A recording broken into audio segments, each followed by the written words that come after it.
الحمد لله نحمده ونستعينه ونستغفره ونؤمن به ونتوكل عليه ونعوذ بالله من شرور أنفسنا ومن سيئات أعمالنا من يهده الله فلا مضل له ومن يضلله فلا هادي له ونشهد أن لا إله إلا الله ونشهد أن سيدنا وحبيبنا ومولانا محمدا عبده ورسوله أرسله بالحق بشيرا ونذيرا وداعيا إلى الله بإذنه وسراجا منيرا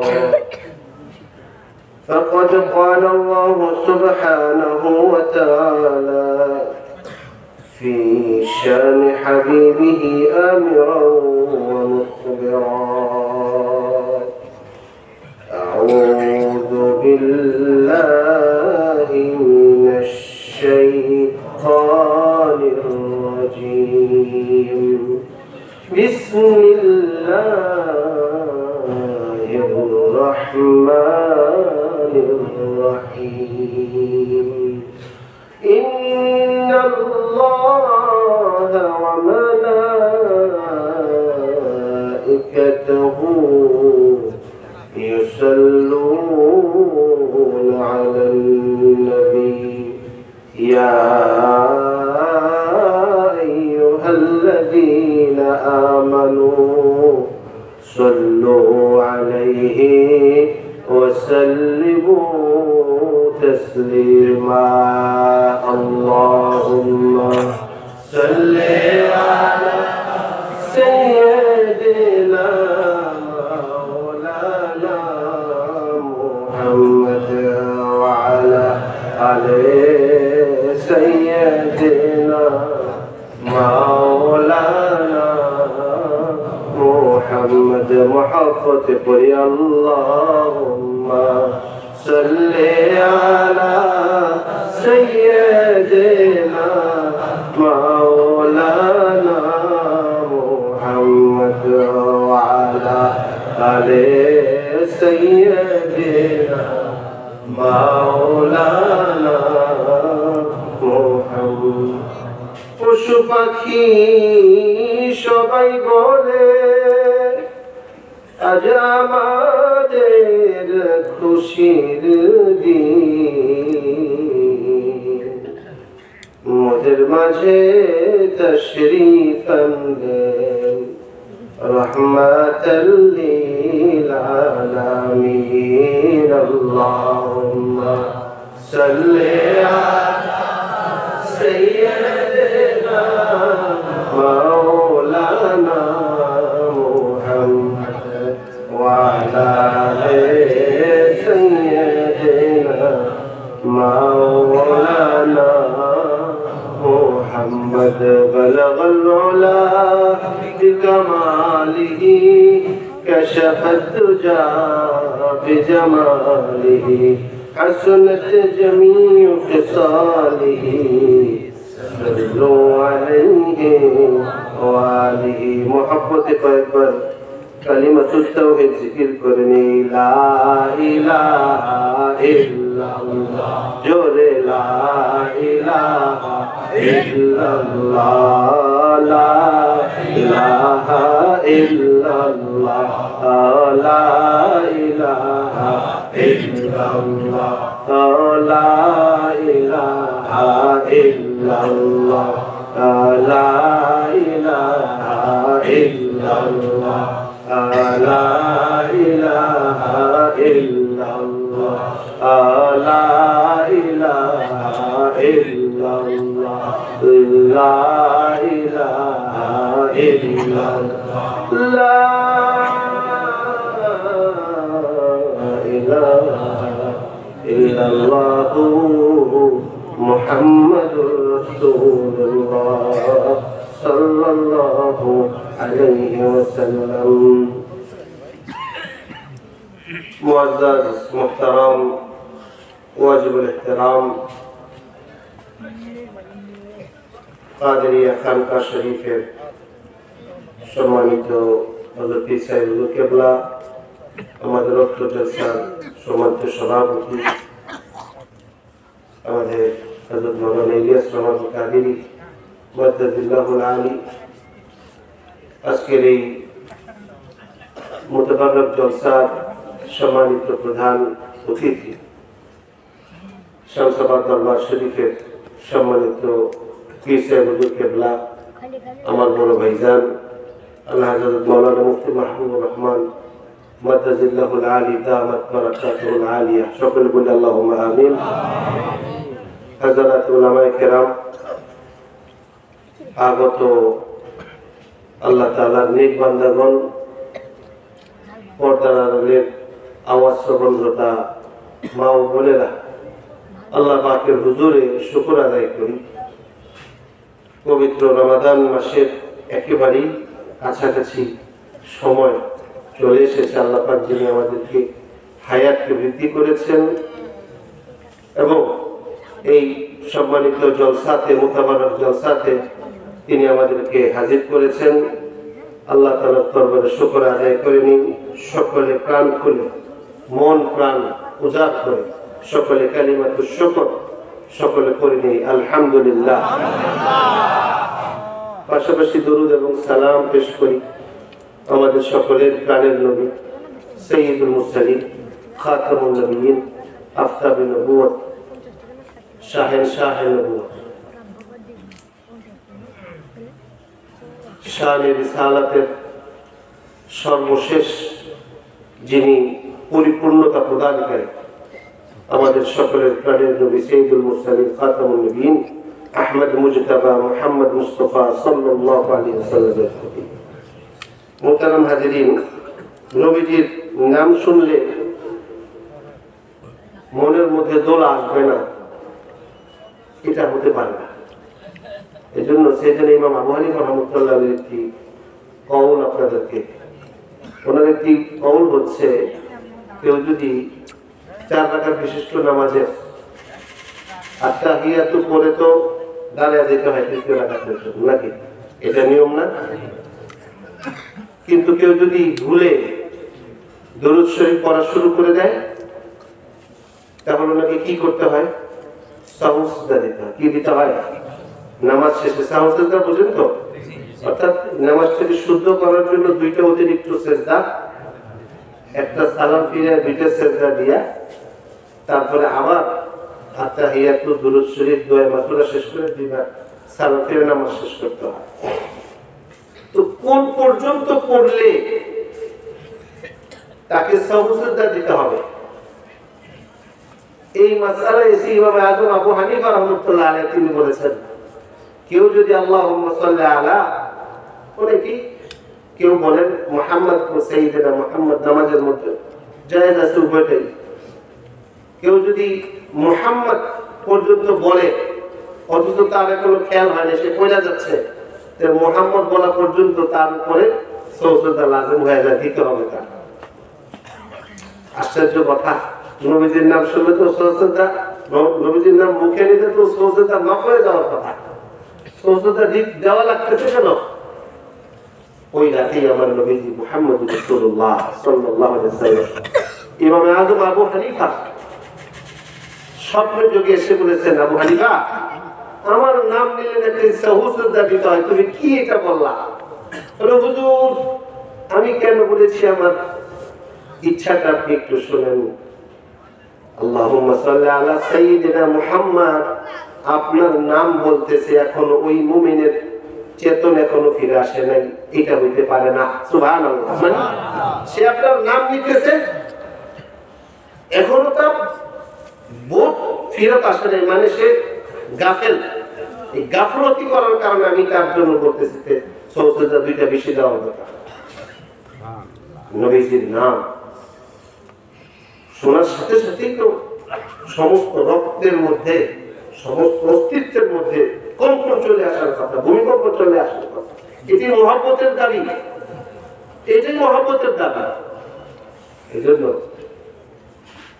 সাহাবায়ে কেরাম রাদিয়াল্লাহু আনহুম ওনাদের এই অবস্থা ছিল, আল্লাহর ওলিদের অবস্থা ছিল যত বেশি সুখে থাকুক না কেন ওনারা বলতেন যে আল্লাহ এবং তার রাসূল ছাড়া আমাদের সুখের পরিপূর্ণতা হবে না। সুবহানাল্লাহ। এজন্য সাইয়েদনা আব্দুল কাদের জিলানী রাহমাতুল্লাহ আলাইহি বলতেন, না খাম খবিয়ে দুনিয়া না খাম রাহাতে খবা আগার খাম তোরা খাম। আল্লাহ জান্নাতের আশায় না, জাহান্নামের ভয়ে না, আপনার ইবাদত এই জন্য করি না, শুধু আপনাকে ডাকি আপনার গোলামের জন্য, আপনি যেন আমার হইয়া যান এই জন্য। সুবহানাল্লাহ। জান্নাতের লোভে কেউ যদি নামাজ পড়ে তো লোভী, লোভী না? নামাজ পড়বো কিসের জন্য? গোলামির জন্য। গোলামের কাজ গোলামি করো মিয়া, এত জান্নাত খোঁজার দরকার কি? জান্নাত খোঁজে লোভী না, আমার কাজ আমি গোলামি করে যাবো। উনি আমাকে কি দিবেন, জান্নাত দিবেন না জাহান্নাম দিবেন ওনার ব্যাপার, মনিবের ব্যাপার। গোলামের গোলামি করে যাও। আল্লাহ পাক সমস্ত জান্নাতি বান্দাদেরকে যখন জান্নাতের মধ্যে দাখিল করায় দিবেন, সমস্ত সুখের মধ্যে তাদেরকে নিমজ্জিত করায় দিবেন, সকলেই তো ঘুরতেছে, খুশি প্রকাশ করতেছে। এর মধ্যে ফেরেশতাগণ এসে জিজ্ঞাসা করবেন, ও জান্নাতীরা ভালো আছেন আপনারা? বলে ভালো আছি। সব পাইছেন তো? সব পাইছি।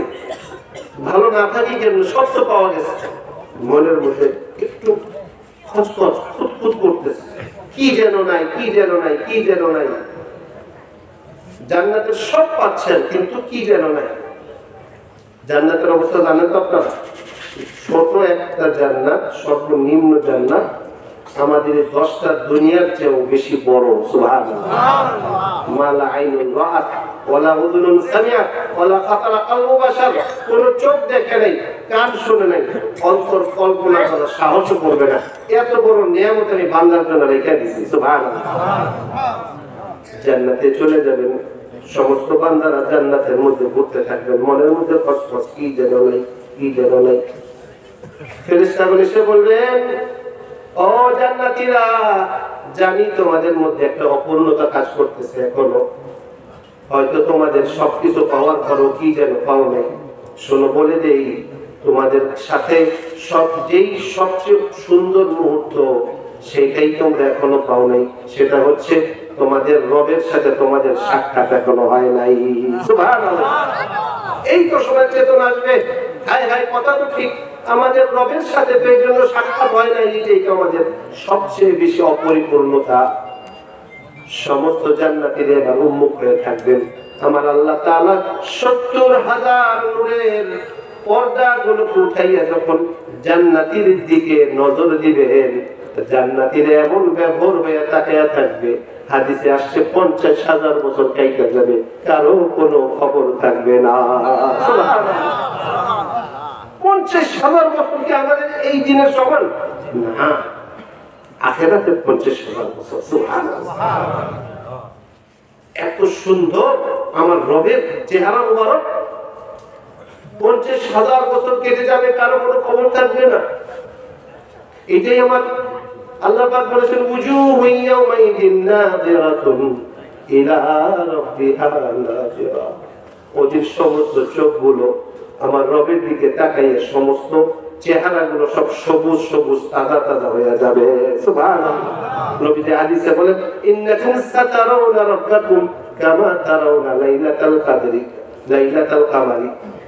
অচিরেই তোমরা তোমাদের রবকে দেখতে পাবা যেমন আজকে এই পূর্ণ চাঁদ, পূর্ণিমার চাঁদটা তোমরা দেখতেছো। সুবহানাল্লাহ। তাহলে আল্লাহ ছাড়া জান্নাতের পূর্ণতাও, জান্নাতকে জান্নাত মনে হবে না। তাহলে নবী ছাড়া মনে হইতে পারে? এই নবী ছাড়া মনে হইতে পারে নাকি? মানে মহব্বত যদি না থাকে তাহলে সে বলবে জান্নাতে গেলে তো শেষ, নবী লাগবে না। কিন্তু যদি মহব্বত থাকে, তাহলে কি ঘটনা শোনেন। এই হাদিসটি বর্ণনা করছেন ইমাম তাবারানী নকল করছেন হাদিসটা। এক সাহাবী নবীর প্রেমে বিভোর পাগল, নবীর কাছে এসে বলতেছেন, ইয়া রাসূলুল্লাহ, ইয়া হাবিবাল্লাহ, আপনার চেহারা মোবারকের দিকে যখন তাকাইয়া থাকি তখন আমরা আমাদের পরিবারের কথা ভুলা যাই। সুবহানাল্লাহ। আমরা আমাদের ক্ষুধার কথা ভুলা যাই। আপনার চেহারা মোবারকের দিকে তাকাইলে ক্ষুধা কি ক্ষুধা মনে হয় না, পরিবারের কথা ভুলে যাই, পিছনে যে কত কাজ আছে এগুলো কিছুই মনে থাকে না, সব ভুলা যায়। মনে চাই শুধু সারাদিন আপনার চেহারা মোবারকের দিকে তাকাইয়া থাকি। হুজুর সুবহানাল্লাহ। হুজুর যখন বাড়িতে চলে যাই, বাড়ির কাজকর্ম সারার পরে যখন একটু ব্যস্ততা থেকে আলোক হই, তখনই আমার মনটা খুব অস্থির হয়ে যায় আপনাকে দেখার জন্য।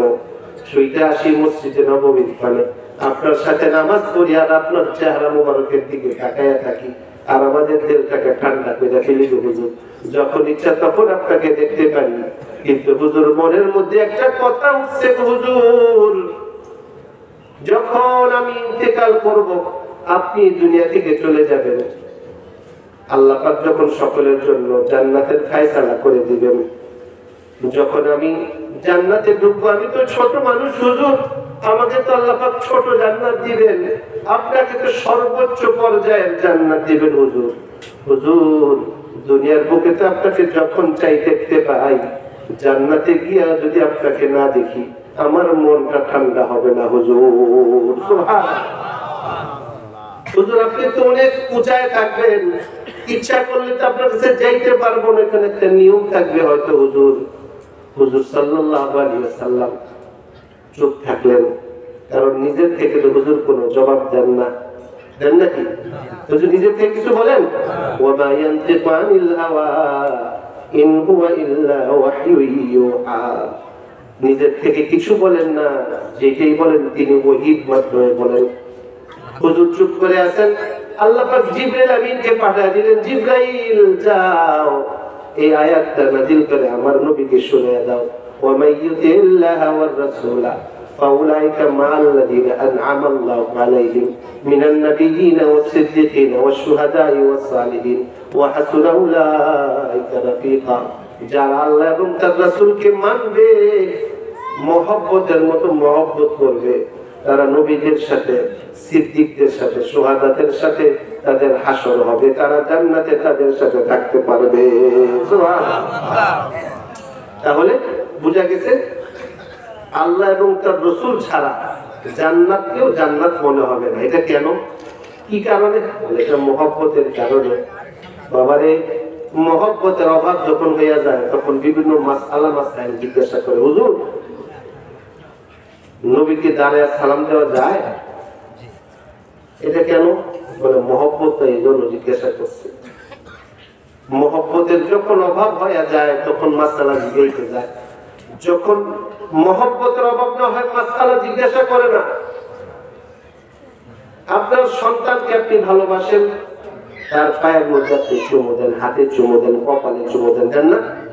এটা তো হুজুরের কাছে মাসআলা জিজ্ঞাসা করেন না। জিজ্ঞাসা করেন, হুজুর বাচ্চার পায়ের মধ্যে চুমা দিলাম, সেটা কিছু জিজ্ঞাসা করেন কেন? বলে মহব্বত আছে। কিন্তু ঠিকই তো দিলেন হুজুর, পীর সাহেবের কদমে চুমা দেওয়া কে জায়েজ আছে?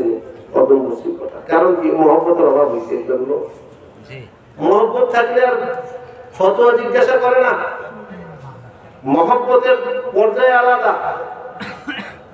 যেই মহব্বত দেখে গেছেন সাইয়েদনা সিদ্দিক একবার আবু বকর রাদিয়াল্লাহু তাআলা আনহু, যেদিন মক্কার কাফেরদের অত্যাচারে, কুরাইশদের অত্যাচারে নবীজি সিদ্ধান্ত নিলেন তিনি এখন মদিনা শরীফ হিজরত করবেন। নবীজি বলছেন, ভাই আবু বকর তৈরি থাইকো, তোমাকে নিয়ে আমি হিজরতে রওনা হব। বলার পর কয়েকদিন কেটে গেছে, নবীজি এখনো রওনা হন নাই। একদিন রাতের বেলা হঠাৎ তিনি হিজরত করার জন্য আল্লাহ পাকের আদেশে তিনি রওনা হয়েছেন।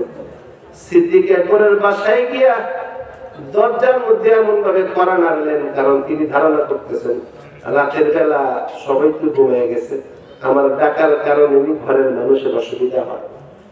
আমার নবীজি কত বড় রহমতুল্লাহ আলামিন।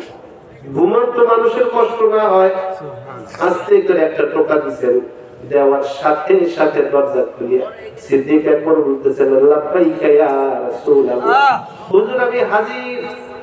ভাই আবু বকর বেশি জোরে তো ডাক দেই নাই, একটা বার আস্তে করে টোকা দিছি। আবু বকর তুমি কেমনে সজাগ পাইলা ভাই, তুমি তো ঘুমায় থাকার কথা। সিদ্দিক একবার বলতেছে হুজুর আপনি যে কয়েকদিন আগে বলেছেন আমাকে হিজরতের জন্য তৈরি থাকতে, হুজুর ওই দিন থেকে আমি রাতের বেলা আবু বকর বিছানার সাথে আমার পিঠকে লাগাই নাই। সুবহানাল্লাহ। কিসের জন্য? এটা মহব্বতের জন্য। বলে হুজুর আপনি আমাকে ডাকবেন, আমার জন্য দাঁড়ায় থাকবেন, আমি অবাক আবু বকর এটা মাইনে নিতে পারি না। এজন্য হুজুর আমি এই কয়টা দিন রাতের বেলা দরজার সাথে এরকম ঠেক লাগায় দাঁড়ায়া দাঁড়ায়া আমি ঘুমাইছি। সুবহানাল্লাহ। ভাই চলো তাড়াতাড়ি রওনা হই। সিদ্দিক একবার এবার রওনা হইছেন নবীকে নিয়ে, হাঁটতেছেন, নবীজি হাঁটতেছেন, সিদ্দিক একবার সামনে হাঁটেন, আরেকবার পিছনে হাঁটেন। বলে ভাই একবার সামনে হাঁটেন, পিছনে হাঁটো কেন রে ভাই? বলে হুজুর যখনই মনে হয় আপনার সিকিউরিটি দরকার, আপনার নিরাপত্তা দরকার, নিরাপত্তা বাহিনী তো সামনে থাকে হুজুর, এর জন্য আমি সামনে থাকি। একটু পরে মনে হয় না রে একটা ছাত্র গোলাম, সে তো পিছনে থাকবে, পিছনে থেকে শুধু পিছন থেকে কি কি দেওয়া যায় সেটা চেষ্টা করবে, এই মনে করে আমি আবার পিছনে যাই হুজুর। বলে ভাই আবু বকর তুমি তো আমাকে বড় মহব্বত করো। বলে হুজুর আমার প্রাণের চেয়ে আপনাকে বেশি ভালোবাসি। সুবহানাল্লাহ। এবার ওই গারে সাউর যেই গুহাতে গিয়ে নবীজি আত্মগোপনে ছিলেন, 3 দিন ছিলেন ওই গুহার মধ্যে।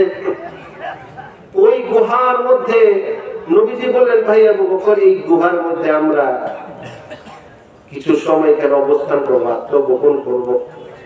বলে হুজুর আপনি আগে ঢুকেন না হুজুর, আমি আগে ঢুকবো, দেখি ভিতরে কোনো হিংস্র পশু থাকতে পারে, বিষাক্ত পোকামাকড় কীট পতঙ্গ থাকতে পারে, আপনি ঢুকলে আপনাকে আক্রমণ করবে। হুজুর আমি ঢুকে দেখতেছি ওখানে ভিতরে কি আছে। বলে ভাই আবু বকর মনে হইতেছে তোমার জানের বিনিময়ে তুমি আমাকে ভালোবাসো। বলে হুজুর আমি আবু বকর আমার জানের বিনিময়ে আপনাকে বেশি ভালোবাসি।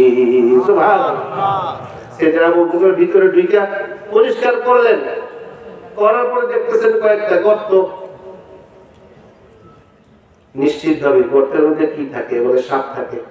হ্যাঁ, ওনাদের আরবদের একটা অভ্যাস আছে, গুহার মধ্যে যদি গর্ত থাকে সাপ থাকে তার মধ্যে। সাপ ভিতরে আছে কিনা এটা তো বোঝার কোনো কায়দা নেই।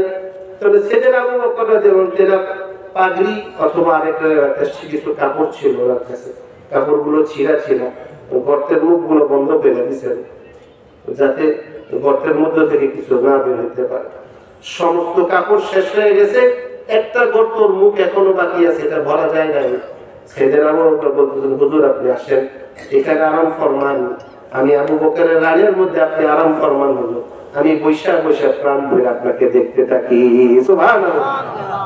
হাদিসে আসছে সেদিন আবু বকর এক পাও দিয়া গর্তের ওই যে গর্তের মুখটা বন্ধ করে দিয়ে আরেকটা রানের মধ্যে নবীকে নিয়ে শুয়ে আছেন, একটু নড়াচড়া করেন না, আমার নবীর ঘুমের মধ্যে ডিস্টার্ব হয়। সুবহানাল্লাহ। মহব্বত কারে পায় দেখতে থাকেন গো ভাই। একটু পর ওই গুহার মধ্যে যে সাপটা ছিল, এই সাপের ঘটনাও বলা দরকার। এই সাপ সেটা ঈসা আলাইহিস সালামের কাছে, ঈসা আলাইহিস সালাম থেকে সে শুনছে যে এই জমানার নবী, শেষ জমানার নবী, সর্বশ্রেষ্ঠ পয়গম্বর, আমাদের সকলের রাসূল মুহাম্মদুর রাসূলুল্লাহ সাল্লাল্লাহু আলাইহি সাল্লাম, তিনি গুহার মধ্যে তিনি থাকবেন, আত্মগোপন করবেন। এই ওয়াজ শুনে এই সাপ ওই গুহার মধ্যে 500-600 বছর ধরে অপেক্ষা করতেছে সে আমার নবীজিকে একটা নজর দেখবে বলে। এখন যখন নবীজি ভিতরে ঢুকছেন, ভিতরে ঢোকার পরে তখন টের পাইছেন যে কেউ আসছেন। এখন তাকে দেখতে যাইবেন, দেখেন সামনে বাধা, বের হইতে পারতেছেন, এদিক দিয়ে বাধা, এদিক দিয়ে বাধা, এদিক দিয়ে বাধা। তখন সাপ বিভিন্ন জায়গায় ট্রাই করার পরে যেটার মধ্যে পাও ওইটা দিয়ে বাইরে গিয়ে দেখে সর্বশেষ এটা দিয়ে বাইরে পারতেছেন। তখন সাপ খুব রাগের কারণে ওইখানে একটা ছবল দিয়ে বসছে। এমন বিষ সাইয়েদনা সিদ্দিক আকবরের শরীরের মধ্যে ঢুকে গেছে। হাদিসে আসছে ওনার শরীরটা একবারে নীল হয়ে গেছে বিষের কারণে। ব্যথায় সাইয়েদনা আবু বকর কেঁদে দিলেন, দু চোখ দিয়ে টপ টপ করে পানি পড়া শুরু করছে, কিন্তু তিনি তো নড়তেছেন না, কারণ বন্ধুর ঘুমের ডিস্টার্ব হবে, এই জন্য বন্ধু তার রানের উপরে আরাম করতেছেন। সাইয়েদনা আবু বকর বিষের কারণে আর সহ্য করতে পারতেছেন না, টপ করে একটা ফোঁটা আমার নবীজির গাল মোবারকের উপর পড়ে গেছে। গরম পানির সংস্পর্শে আমার নবীজির ঘুম ভেঙে গেছে। ভাই গো সিদ্দিক আকবর, তুমি কেন কাঁদো গো ভাই? বলে হুজুর ক্ষমা করবেন, গোস্তাকে মাফ করবেন হুজুর, আমি অদম আবু বকরের কারণে আপনার ঘুমটা বুঝে ভেঙে গেছে হুজুর। বলে ভাই আবু বকর, তুমি কান্না করো কেন? আমি কি তোমাকে কষ্ট দিছি? তোমার রানের উপর শোয়ার কারণে তোমার রান বুঝি বড় ব্যথা হয়েছে? বলে হুজুর না, এটা আমি সিদ্দিক আকবরের আবু বকরের জন্য বড় কিসমত। আমার দুনিয়া খেলাতে সমস্ত কল্যাণ আমার পাওয়া হয়ে গেছে, নিয়ামত পাওয়া হয়ে গেছে হুজুর, কিন্তু হুজুর এই গর্তের মধ্যে কি যেন আমাকে একটা ছবল দিছে, কামড় দিছে হুজুর, এই বিষের কারণে আমার এই অবস্থা হয়ে গেছে। তখন নবী পাক সাল্লাল্লাহু আলাইহি সাল্লাম ওনার মুখ মোবারক একটু লালা বাইর কইরা ওই ছবলের জায়গায় লাগায় দেওয়ার সাথে সাথে সিদ্দিক আকবরের শরীরের সমস্ত বিষগুলা পানি হয়ে গেছে। মহব্বতের খেলা। কিসের খেলা?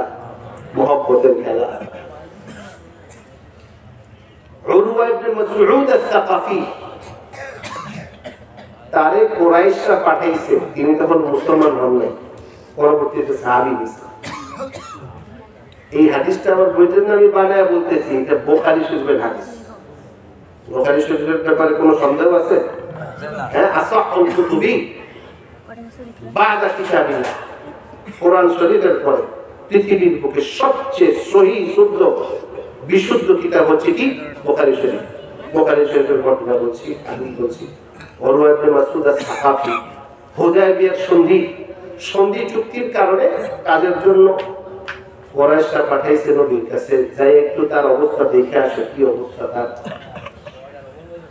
উরওয়া ইবনে মাসউদ আস-সাকাফি সাকিব গোত্রের, তিনি গিয়া নবীকে দেখে আসলেন, তাদের সমস্ত অবস্থা দেখে আসলেন, গিয়া দেখতেছেন। এইটা আবার তিনি হাদিসের মধ্যে বলেছেন, মা তানাখামা রাসূলুল্লাহ সাল্লাল্লাহু আলাইহি ওয়াসাল্লাম খামাতান ইল্লা ওয়াদা ফি কাফিয়াতি আহাদিহিম। নবীজি যখনই কোনো থুতু ফালাইতেন, থুতু আমরা কি বলি? স্যার এটা কি আমরা কি মনে করি? খারাপ জিনিস মনে করি না? এই যে বাসের মধ্যে থেকে অনেকে ফালায়, নিচে কেউ থাকলে গায়ের মধ্যে লাগলে পারে না, এই সময় থাকে পতন করে রাখলে না, পথ যদি কারো গায়ে ফালাই তার মানে ধরে রাস্তা রাখবো কেন? এটা কি করি আমরা? ঘৃণা করি না? ঘৃণা করি না? করি না? থুতু নবীজি, ইনি বলতেছেন নবীজি থুতু ফালানোর সাথে সাথে যে কোনো একজন সাহাবীর হাতে ওইটা বোঝা যাইত। সুবহানাল্লাহ, যে কোনো হাত পাইটা থাকতো সব সাহাবী। নবীজি যখনই থুতু ফেলবেন মনে হইতেছে সব হাত পাইটা বোঝা থাকতো। কার ভাগ্যে জানি পড়ে, বলার সাথে সাথে তারা তাদের মুখের মধ্যে শরীরের মধ্যে মাখা শুরু করতো। সুবহানাল্লাহ, এটা কোন মাসালা দিলেন? কোন মাসালা আছে? মুহাব্বতে কোন মাসালা আছে? উনি বলতেছেন নবীজি যখন কোন আদেশ দেন, আদেশ কে আগে পালন করবেন প্রতিযোগিতা লাগিয়ে যেত। নবীজি যখন ওযু করতেন, ওযুর পানি খালে দেয়, ওযুর পানি থেকে খায় না, খায় ওযুর পানি খেলে দেখেন ইউজ পানি না, মনে করতেছে নোংরা হয়ে গেছে, হাতের ময়লা টয়লা পরিষ্কার হয়েছে, পায়ের ময়লা পরিষ্কার হয়েছে, মুখের ময়লা, নাকের ময়লা, কানের ময়লা। আমরা কি বলি? এটা তো আয়ারে শোনেন, সাহাবায়ে কেরাম রাদিয়াল্লাহু আনহুদের মধ্যে কি হইতো? কাদু আইয়াক্তা দিনুনা আলা ওযুহি, নবীজির ওযু মোবারকের পানি নিয়া সমস্ত সাহাবীদের মধ্যে কারাকারি মারামারি লাগিয়া যাইতো। সুবহানাল্লাহ, কে পাইবো, কে পাইবো, কে পাইবো, কে পাইবো? সর্বশেষ ব্যক্তি যে পায় নাই, শুধুমাত্র হাতটা ভিজাইতে পারছে, পানি পায় নাই, হাত ভিজাইছে, ওই ব্যক্তি ভিজা হাত দিয়ে তার মুখটা মুছছে, পাশের ভাই সে ভিজাটাও পায় নাই, বলতেছে ভাই রে তোর তো কিসমত বড় ভালো রে, তুই তো আবার নবীজির ওযু মোবারকের ভিজাটা পাইছো। তুমি তো একটু পাইছো, দয়া করে তোমার এই ভিজা হাত যেটা ঠান্ডা আছে এটা মেহেরবানি করে আমার দাও রে ভাই, এটা আমি আমার মুখের মধ্যে মাইখা আমি আমার কলিজাটাকে ঠান্ডা করে রে ভাই। সুবহানাল্লাহ। কিসের কারণে? মহব্বতের কারণে রে ভাই, মহব্বতের কারণে। হাদিসে আসছে, তিনি বলতেছেন নবীজি যখন কথা বলতেন সবাই তিন পতন নীরবে, একটা কথাও কেউ বলতেন না। আবার বলতেছেন লা ইউহিদুনা নাযরা ইলাইহি তা'যীমান লাহু, নবীজির সম্মানে কেউ নবীজির চোখে মুবারকের দিকে তাকিয়ে কথা বলতো না। তিনি বলতেছেন আল্লাহর কসম, এই উরওয়া ইবনে মাসউদ আস-সাকাফী রাদিয়াল্লাহু বলতেছেন আল্লাহর কসম আমি বহুত বাদশাদের কাছে গেছি, রোম সম্রাটের কাছে গেছি, হেরাক্লিয়াসের কাছে গেছি, বাদশা নাজ্জাশের কাছে গেছি ভাই, কিন্তু নবীজির সাহাবীরা নবীকে যে সম্মান করতেন এরকম সম্মান আমি পৃথিবীর কোথাও আমি দেখতে পাই নাই। সুবহানাল্লাহ। কিসের কারণে? এটা মহব্বতের কারণে। এজন্য বলি মহব্বতের নিদর্শন হচ্ছে যখনই মাহবুবের নাম চলে আসবে তখনই তখন চোখের পানি পড়া শুরু হয়ে যাবে।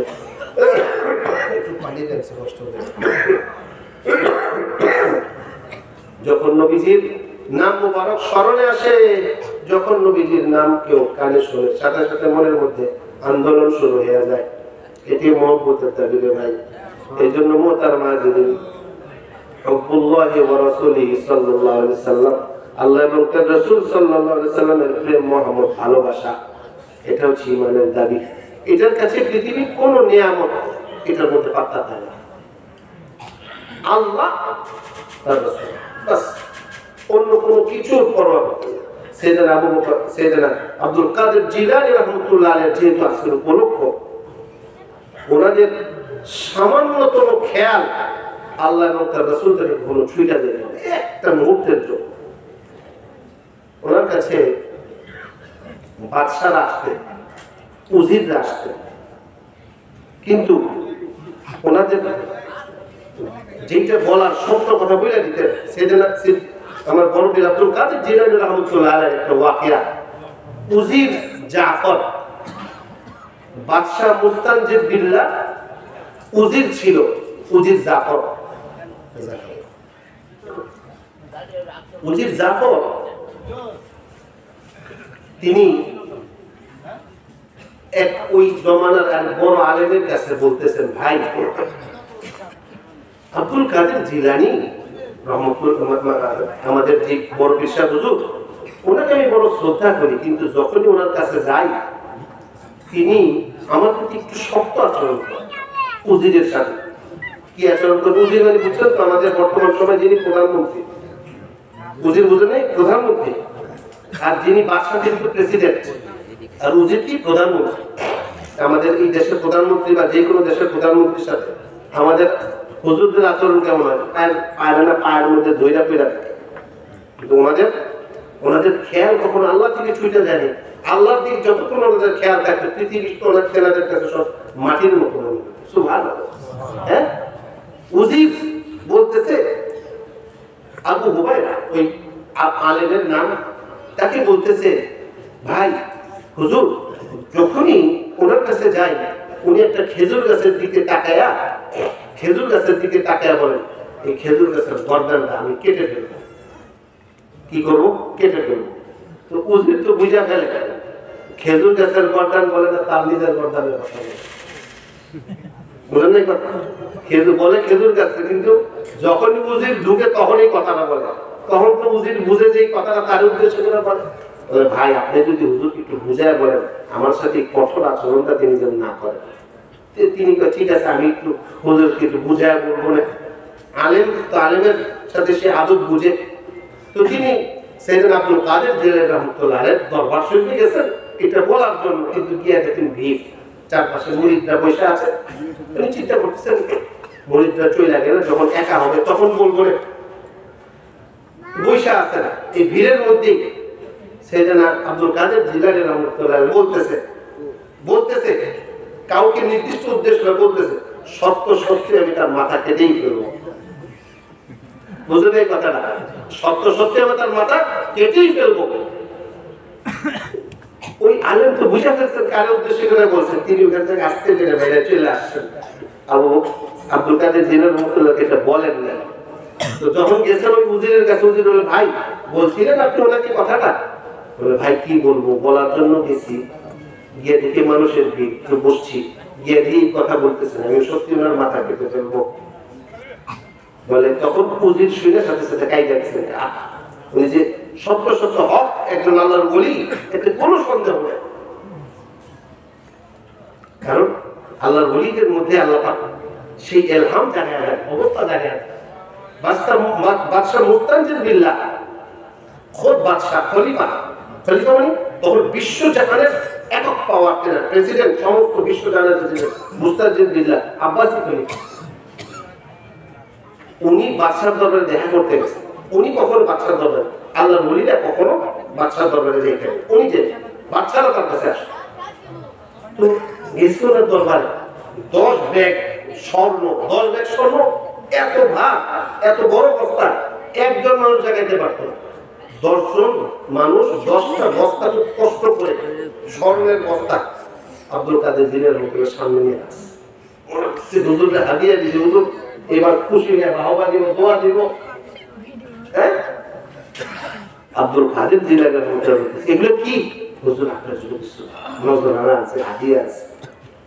কি হাদিয়া দেখি? বস্তার মধ্যে চাপ দিছে যে বস্তা থেকে বল বল করে রক্ত বেরোনো শুরু করছে। আহা, কি বেরোতেছে? রক্ত। ওই খলিফা মুস্তানজির একটু লজ্জা করলো না? প্রজাদের জুলুমের হারাম কামায়ের পয়সা তুমি আমাকে হাদিয়া দিতে নিয়ে আসো? যাও না, যাও না, তোমার এগুলো কোনো মূল্য আমার কাছে নেই। বিদায় সাথে আল্লাহ ওলিদের শান কত বড়, পৃথিবীর কাউকে ওনারা বলতেন। ওনারা তো বাদশাহ, যারা ওই যে খলিফা বলি বাদশাহ, এটা তো নামে বাদশাহ, আসল বাদশাহ কিন্তু ওনারা। সুবহানাল্লাহ। আল্লাহর ওলিরা পৃথিবীর সবচেয়ে বড় বাদশাহ। ওনাদের কাছে বাদশাহরা এসে বাদশাহী নিয়ে যেত। আমার পীর মুর্শিদের ঘটনা আমি নিজে সাক্ষী, আপনাকে যদি বলি, ঘটনাটা 2001 বা 2 সালের ঘটনা। তখন আমার বাবাজান কেবলা গাড়ি ছিল, ট্যাক্সি, একটা নজরুল ভাই ট্যাক্সি, হলুদ ট্যাক্সি, নজরুল ভাই ট্যাক্সি দিয়ে আব্বা গুলশান থেকে গাজীপুর শামসাবাদ দরবার শরীফে যাইতেন। আমি পিছনে বসা, আব্বা সামনে। তো তিনি তো বাম পাশে একটা পা বের করে রাখছেন মাত্র, কে যেন এসে পা ধরে আসছে। রাতের বেলা 9টা-10টার দিকের ঘটনা। আরে কে? হুজুর আমি। তুই কে? হিন্দু, কি যেন নাম বলছে না, হিন্দু। কি হিন্দু? কি চাস? পাও ধরলি কে? পাও ছাড়া। হুজুর পাও ছাড়বো না। আরে পাগল, কি হয়েছে বল। হুজুর আগে কোন আমি যা চাবো দিবেন। আরে বল তো পরে বুঝি। না হুজুর দিতে হইব, পরে বলবো। হিন্দু সে তো চালাক, কতক্ষণ চুপ থেকে বলছেন, যা তুই যা চাইবি তারপরে তা দিব। সুবহানাল্লাহ বলেন না? সত্য ঘটনা আমার সাথে ঘটা, আমি দেখার ঘটনা। বাবা হিসেবে বলি, আমার পীর মুর্শিদ হিসেবে বলি, আপনাদেরও নিজগতের দাদা পীর হিসেবে বলি। ঘটনা জানা দরকার, জানা দরকার আপনাদের। তখন বলতেছে, বল তুই কি চাস? বলো হুজুর আমার আপনি চেয়ারম্যান বানায় দেন। হিন্দু হিন্দু, হুজুর আমার চেয়ারম্যান বানায় দেন। আপনি চেয়ারম্যান। সুবহানাল্লাহ। এর ঠিক কয়েক মাস পরে চেয়ারম্যান পদপ্রার্থী হইয়া, তার অবস্থা, তার টাকা পয়সা নাই। আমি দেখছি চেয়ারম্যান হওয়ার পরে টাকা পয়সা ছিল না, তার সেই প্রচার প্রসার করবে এই অর্থ তার ছিল না। এলাকাবাসী তার পক্ষ জোগাড় দিয়া এটা ওইটা কিনা আল্লাহ তাদের চেয়ারম্যান বানায় দিছে। সুবহানাল্লাহ। এটা সাক্ষী, নিজের সাক্ষী। কারণ বলিরা নিজেরা সামনে আসে না, নিজেরা বাদশা হয়, কিন্তু বাদশা বানায় তারা। খাজা নিজামুদ্দিন আউলিয়া মাহবুবে পাক, মাহবুবে ইলাহি নিজামুদ্দিন আউলিয়া দিল্লি দিনের মাজার শরীফ, সেখানে তিনি মুরিদ মুত্তাকিনদের নিয়ে থাকতেন। ওই সময় খলিফা ছিলেন কুতুবউদ্দিন খালজি, আলাউদ্দিন খালজির ছেলে। 3 ছেলের মধ্যে কুতুবউদ্দিন খালজি ছিল। কুতুবউদ্দিন খলজি, আলাউদ্দিন খলজি সহ যত বাদশারা ওনার সাথে দেখা করতে আসতো, নিজামুদ্দিন আউলিয়ার সাথে, উনি তাদের সাথে দেখাই দিতেন। দেখে আমি গতকালকে খাজা নিজামুদ্দিন আউলিয়া রহমতুল্লাহ আলাইহ মাজার শরীফে তিনি প্রধান খাদেম মোতাওয়াল্লি, ওনার সাথে ছিল। এই ঠিক এই সময়টা ওনার সাথে বসে 12:30 পর্যন্ত গল্প করে বাসায় গিয়ে ঘুমাইছে 1টা বাজে। তিনি আমাদের ওই ঢাকাতে আমাদের ওই চেয়ারম্যান সাহেবের বাসায় আসছিলেন। তো ওই খাজা নিজামুদ্দিন আউলিয়া রহমতুল্লাহ আলাইহ তেনার কাছে আলাউদ্দিন খালজি দেখা দিতে যেতেন, দেখা দিতেন, বাচ্চাদের দেখা দিতেন। বললাম না আল্লাহর ওলিদের এগুলো ভালোই লাগে না। তো ওনার 2 ছেলেরে পাঠিয়েছে, যাও তোমরা মুড়ি দাও। 2 ছেলে মুড়ি দিয়েছে, কিন্তু 1 ছেলে, 3 ছেলের মধ্যে 1 ছেলে কুতুবউদ্দিন খলজি ওনাকে খুব ঘৃণা করতো, হিংসা করতো, ওনাকে দেখতেই পারত। তো যাইতেছেন একদিন ওনার দরবার শরীফ পাশ দিয়ে দেখতেছে অনেক ভিড়। বলতেছে কিসের ভিড়? ওনার মুরিদরা আসছেন, কথা বলতেছে। দুনিয়া লোভী পীর এরা, দুনিয়া লোভী পীর, ক্ষমতা চায়, নিজে নিজের জন্য ক্ষমতার বড়াই দেখায় আমার সাথে বলে চলে গেছে। যাওয়ার পরে তার কঠিন রোগ শুরু হয়ে গেছে বাসার মধ্যে। এমন রোগ, তার পেশাব বন্ধ হয়ে গেছে, পেশাব হয় না।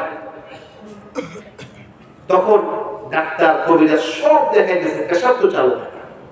তখন তেনার মা, আলাউদ্দিন খলজির স্ত্রী, তেনার মা বলতেছেন, তুমি নিশ্চয়ই মেহবুবে পাকের সাথে তুমি কোনো বেয়াদবি করছো, ওনার কাছে তুমি ক্ষমা চাও। বলে না, আমি তার কাছে ক্ষমা চাও। কত বড় পোড়া কপাল না, ক্ষমা চাবো না। তার রোগ বাড়তেছে, পেট ফুলে গেছে। তখন মা যখন আবার বলছে, তখন তিনি নিজে না যায় আরেকজনকে পাঠাতে যায়, বলো যে আমি কুতুবউদ্দিন আপনার কাছে ক্ষমা চাইতেছে বেয়াদবি। তো সে গিয়ে বলছে, হুজুর আপনার কাছে কুতুবউদ্দিন ক্ষমা চাইতেছে। তখন বলতেছে, আমি তাকে মাফ করতে পারি এক শর্তে, দিল্লির বাদশাহী আমার নামে লিখে দিতে হবে। দিল্লির বাদশাহী আমার নামে লিখে দিতে হবে। তো সন্ধ্যায় সে বলছে, আবার হুজুর সে দিল্লির বাদশাহী আপনার নামে লিখে, ওনার নামে লিখে দিতে পারে। দেখছো তোমাদেরকে বলছি না, সে ক্ষমতা লোক, সে বাদশাহী চায়। তখন মা তাকে বুঝে গেছে, শোনো তোমার তো জীবনটা বাঁচানো দরকার, নিজে তো চাইছো নাকি দিয়া দাও লেখা। শাহী ফরমান জারি করে দিলে, আমি আমার খলিফা পদে, বাদশাহ পদ থেকে ইস্তফা দান করলাম। বাদশাহ হিসেবে নিজামুদ্দিন আউলিয়া ওনাকে আমি নির্বাচিত করলাম। বাদশাহী সিল দিয়া লোক লস্কর দিয়ে পাঠিয়ে দিচ্ছে, সৈন্যবাহিনী গিয়া নতুন বাদশাকে বরণ করবে। নিজামুদ্দিন আউলিয়া রহমতুল্লাহ দরবার শরীফের কাছে গেছে, সকলে, হুজুর আপনি নতুন বাদশাহ, কাগজ দাও। কাগজটা পইরা এটারে ছিঁড়া টুকরা টুকরা কইরা একটা পাত্রের মধ্যে রাখছে, পাত্রের মধ্যে রাখছে। বলে ওইটা ওর কাছে, কুতুবউদ্দিনের কাছে নিয়ে যাও, গিয়া বলো সে যদি এটার মধ্যে পেশাব করে তো তার পেশাব চলে আসবে। সুবহানাল্লাহ। ঠিকই গিয়ে তার কাছে নেওয়ার পরে এটার মধ্যে পেশাব করতে তো পেশাব চলে আসছে, তার শরীরে আবার ঠিক হয়ে গেছে। তখন এটা রাজ তিনি ফাঁস করে দিলেন, শোনো আমাকে দুনিয়া লোভী বাদশাহ লোভী বলছো, তুমি যেটাকে বাদশাহী মনে করতো সেটাকে পেশাব বানিয়ে তোমার ফেরত পাঠিয়ে দিলাম। তোমার বাদশাহী আমার দরকার নেই, বোঝার দরকার আল্লাহর ওলিরা দুনিয়ার বাদশাহীর খায়েশাত তাদের মধ্যে নেই। তারা সবচেয়ে বড় বাদশাহীটাই আল্লাহর সাথে, তাদের সাথে সরাসরি কানেকশন আছে। সুবহানাল্লাহ। মুহতারাম হাজিরিন, এজন্য আল্লাহর ওলিদের সংস্পর্শে থাকা, তাদেরকে আল্লাহ পাক গুরবাত দিয়ে রাখেন, একটু ফকর দিয়ে রাখেন, একটু বাহ্যিক ভাবে তাদেরকে দুনিয়ার এই যে বৃত্ত বৈভব থেকে একটু আলোক রাখেন। এটা দিয়ে অনেকে এই জন্য ওনাদের কদর করতে পারে। আমার হাবিব পাক সাল্লাল্লাহু আলাইহি ওয়াসাল্লাম, তেনার প্রিয় হাবিব, তিনি বিছানায় যে শুইতেন, বিছানা মুবারকের পাটিকে সিঙ্গেল করে সিঙ্গেল পাতলা নবী শুইতেন, তখন তেনার পিঠ মোবারকের মধ্যে পাটির ছাপ লেগে যেত। সেজন্য ওমরে ফারুক রাদিয়াল্লাহু আনহু বলতেন, হুজুর আপনি এভাবে শুইতেছেন, আপনার পিঠের মধ্যে দাগ পড়ে যায় হুজুর। তো এটাকে তিনি ভাঁজ করে দিলেন, পরের রাত্রে ডবল করে দিয়েছেন। নবীজি পরের দিন এটা বলতেছে, কে রে আমার এটা ডবল করে দিয়েছে? বলে হুজুর আমি দিছি। বলে শোনো, আমার জন্য দুনিয়া না, দুনিয়ার শান্তি আমি ভোগ করতে চাই না, আমার জন্য আমার রবের শান্তি যথেষ্ট। সুবহানাল্লাহ। এই জন্য আব্বাজান রহমতুল্লাহ বলতেন, আরে ফকির বানাইলা তুমি প্রেমিক যতজন, ফকির বানাইলা তুমি প্রেমিক যতজন, যত প্রেমিক সকলে তুমি ফকির বানাইলা। এটা মৌলার লীলা খেলা। এইটা দিয়া আপনাদেরকে বুঝাইলাম এই জন্য যে আল্লাহর ওলিরা চোখের আড়ালে থাকেন। ওনারা যদি টাকা পয়সাওয়ালা থাকতেন, আমাদের পিসাবুদের কাছে যদি কোটি কোটি কোটি টাকা থাকতো, তাহলে আমরা ওনার কাছে মানে দিনের জন্য আসতেন না দুনিয়ার জন্য আসতেন? বুঝছেন না? বুঝছেন না? বলুন। দুনিয়ার জন্য আসতেন, এখন ওনার কাছে আসবেন কিসের জন্য? দিনের জন্য। সুবহানাল্লাহ। এই জন্য আল্লাহ ওনাদেরকে ফকরে বানায়। এই জন্য মোহতারাম হাজিরিন, আমার পীর মুর্শিদ কেবলা রেখে যাওয়া স্মৃতি, নিদর্শন, এটা আপনাদের কাছে আমানত। এটার কদর যদি আপনারা করতে পারেন, এটা আপনার জন্য কিসমত। আপনারা বুঝতেছেন না হয়তো যে এই ইলিয়াস ভাই, কেউ বলি ইলিয়াস, ইলিয়াচ্ছা, যে যেটি ছোট বড় মুরব্বীর তো ছোটবেলায় দেখছি আমাদের এখানে ঘুরে গেলে, এই কথা যেন আপনাদের মুখ দিয়ে না বের হয়, সাবধান। আল্লাহ পাক কাকে ওলি বানাবেন? বলে ওলি তিন জাতে ওলি চিনে না, তিন জাতে পীর চিনে না। কি সেটা? পীর চিনে না গায়, পীর চিনে না মায়, আর পীর চিনে না ঘরের জননায়। গায়ের লোক, গ্রামবাসী, মায় আর বউ, এই তিনজনে পীর চিনে না। কারণ সারাদিন জায়গায় আমার পীরের লোক হইতে, বুঝছেন ঘটনাটা? সাবধান, এইটা যেন কখনো না হয়। কারণ এই জিম্মাদারি, এই আমানতদারি, এটা কিন্তু উনি নিজের থেকে নেন নাই, ওনাকে দেওয়া হয়েছে। ওইটার কদর যেন আপনাদের মাধ্যমে হয়, জন্য উদাত্ত আহ্বান। এই দরবারের সাথে, ওনার সাথে যারা তাল্লুক রাখবে, ওনারা খোদ বংশ পরম্পরায় এই সিলসিলাওয়া আল্লাহর নবী পর্যন্ত তাদের সাথে সম্পর্ক তৈরি হয়ে যাবে। সুবহানাল্লাহ। মোহতারাম হাজিরিন, রমাদান মুবারকের এই শেষ একেবারে প্রস্তুতি। রমাদানটা কি বলে, একটা মেহমান, বড় মেহমান আসলে আমাদের প্রস্তুতি কেমন হয়? বড় মেহমান বড় ইজ্জতওয়ালা, বলে বড় মেহমানের বড় ইজ্জত দিতে শিখবেন। রমাদান আসছে, আপনি তার ইজ্জত দিলেন না, এটা যেন না হয়। আল্লাহর হাবিব সাল্লাল্লাহু আলাইহি ওয়াসাল্লাম, ইমাম বাইহাকির হাদিস, শুআবুল ঈমানের বর্ণিত হাদিস, আল্লাহর হাবিব সাল্লাল্লাহু আলাইহি ওয়াসাল্লাম বলেন, আল্লাহ পাক পবিত্র রমাদানে আমার উম্মতকে এমন 5টা জিনিস দান করেছেন যেটা পূর্বের কোন উম্মতকে তিনি দান করেন নাই। 5টা জিনিস। 1 নাম্বার, যখন রমাদান শুরু হয় তখন আল্লাহ পাক তার সমস্ত বান্দা বান্দীদের প্রতি রহমতের নজর দিয়ে তাকায় থাকেন। সুবহানাল্লাহ। আর আল্লাহ নবী বলেন, আল্লাহ পাক যার দিকে একবার রহমতের নজর দিয়ে তাকাবেন, তাকে আর জীবনে কোনোদিন আযাব দিবেন না। সুবহানাল্লাহ। 1 নাম্বার নিয়ামত এটা। 2 নাম্বার, রোজাদারের মুখের দুর্গন্ধ ইফতারের আগে যেটা তৈরি হয়, আল্লাহর কাছে এই দুর্গন্ধটা মিশকের চেয়েও বেশি পবিত্র, বেশি সুঘ্রাণযুক্ত। সুবহানাল্লাহ। 3 নাম্বার, সমস্ত নারায়ে তাকবীর, নারায়ে তাকবীর, হযরত পীর সাহেব হুজুর কিবলার আগমন, আহলান সাহলান। নারায়ে তাকবীর, আল্লাহু আকবার। হযরত পীর সাহেব কিবলা জিন্দাবাদ, হযরত পীর সাহেব কিবলা জিন্দাবাদ। নারায়ে তাকবীর, আল্লাহু আকবার।